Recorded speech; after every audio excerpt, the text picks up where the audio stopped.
Government थी, उन्होंने एक एक्ट पास किया, नेचुरल डिजास्टर मैनेजमेंट एक्ट। उस एक्ट के तहत 2006 में एनडीआरएफ को खड़ा किया गया।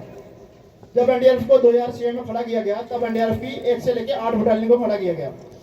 आज के टाइम में एनडीआरएफ की कुल 16 बटालियन हैं, जो कि देश के विभिन्न विभिन्न राज्यों में काम कर रही हैं। जैसे हम 13 बटालियन एनडीआरएफ से आए हैं।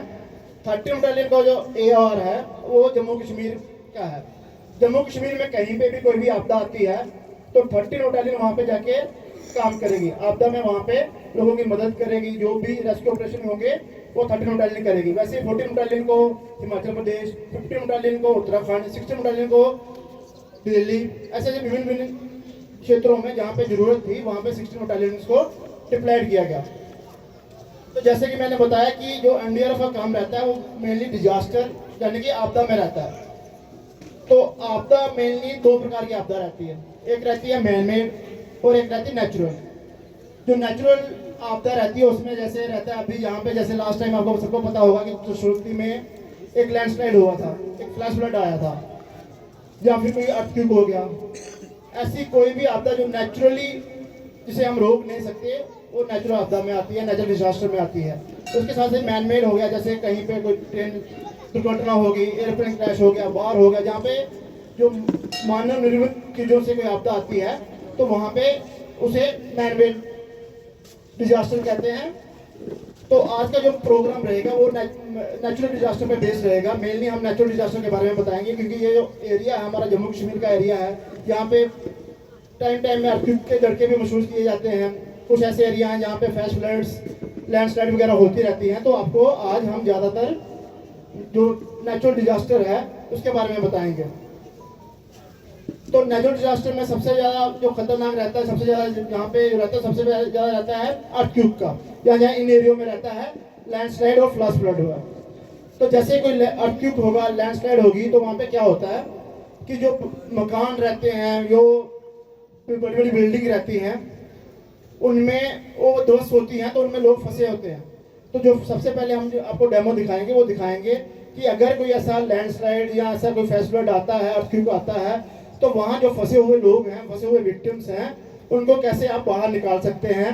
क्योंकि आपको पता है जब भी कहीं पे लैंडस्लाइड होगा या कहीं पे अर्थक्वेक होगा तो जो बिल्डिंग होगी अगर एक बार ध्वस्त हुई है तो ऐसा संभव है कि वो दूसरी बार भी ध्वस्त हो सकती है, वो गिर सकती है।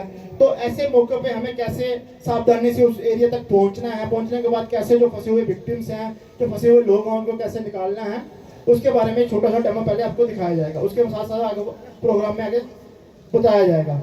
तो पहले डेमो जो रहेगा उसके बारे में हम आपको ड्रैग्स के बारे में बताएंगे।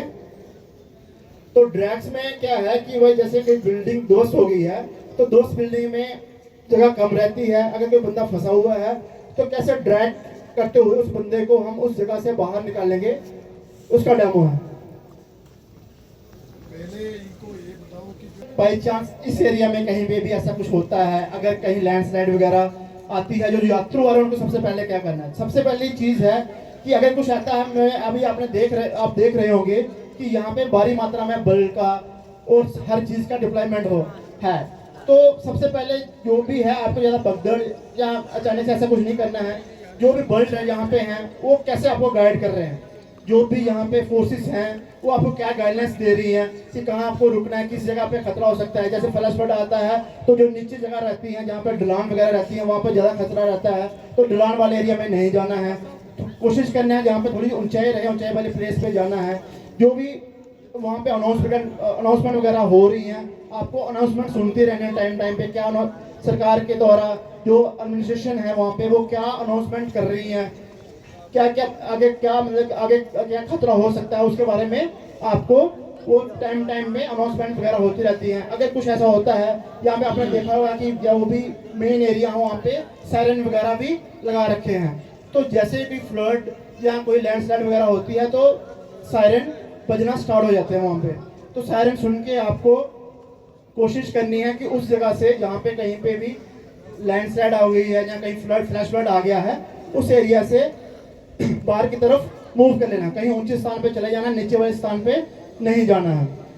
बाकी एडमिनिस्ट्रेशन किस तरह की आपदा है, किस तरह का डिजास्टर है, वो आपको अपडेट देते रहेंगे। आप उनकी गाइडलाइंस पे चलेंगे तो आपको कोई भी हानि वगैरह नहीं होगी। तो अभी आगे आपको मैं जो हमारा डेमोन्स्ट्रेशन है उसके बारे में बता रहा था।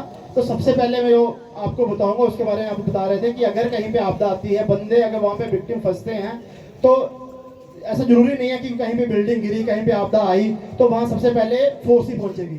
जो वहाँ पे बंदे प्रेजेंट रहेंगे वही पहले सबसे पहले वहाँ एज ए रेस्क्यूअर काम करेंगे। तो अगर कुछ टेक्निक्स वगैरह आपने सीखी होंगी कि कैसे आप उन विक्टिम्स को वहाँ से मूव करके सेफ प्लेस पे ले जा सकते हैं, तो आप आसानी से उस विक्टिम, उस पेशेंट को उस जगह से निकाल के आसानी से सेफर प्लेस पे मूव कर सकते हैं। वही चीज़ों को इस्तेमाल करेंगे जो घर गांव में कहीं पे आसानी से मिल जाती हैं। जैसे हम किसका, एक कंबल का इस्तेमाल कर रहे हैं, क्योंकि अगर कोई ऐसी आपदा आती है तो वहाँ पे आपको कंबल आसानी से मिल जाएंगे। सबसे पहले आपने ऐसे कंबल ले लेना है, कंबल को हाफ फोल्ड कर लेना है। हाफ फोल्ड करने के बाद आपने उस कंबल को उस विक्टिम, उस पर्सन के पास पहुंचा देना है जहाँ पे वो फंसा हुआ है।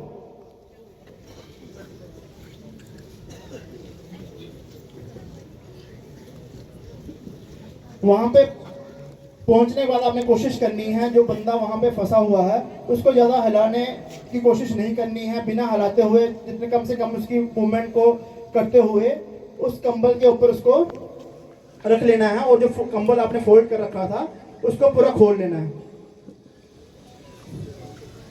और कंबल खोलने के बाद आपने क्या करना है, जो उसकी पाँव वाली साइड थी उस तरफ से उस कंबल को पूरी तरह से बांध लेना है और दूसरी तरफ से भी कंबल को फोल्ड कर लेना है। और फोल्ड करने के बाद उसको थोड़ा ऊपर उठाते हुए एक अपने एक पांव से, अगर बिल्डिंग गिरी हुई हो सकता है उसका मलबा, उसके पत्थर वगैरह, रबल्स वगैरह पीछे तक गिरे हों, उसको एक पांव से साफ करते हुए ताकि उस पेशेंट को और इंजरी ना आए, उसको अपनी तरफ खींच से ड्रैग कर लेना है। जैसे अभी हमारा जो रेस्क्यूअर है वो हटा रहा है उसको, और एक पांव से क्या कर रहा है, पीछे रबल्स को भी साफ कर रहा है। तो उस बिल्डिंग से उसको, उस पेशेंट को इस तरह से हम बाहर निकाल सकते हैं, कहीं सेफर प्लेस पे मूव कर सकते हैं। ये था ब्लैंकेट की मदद से कैसे हम उसको ड्रैग करते हुए बाहर निकाल सकते हैं।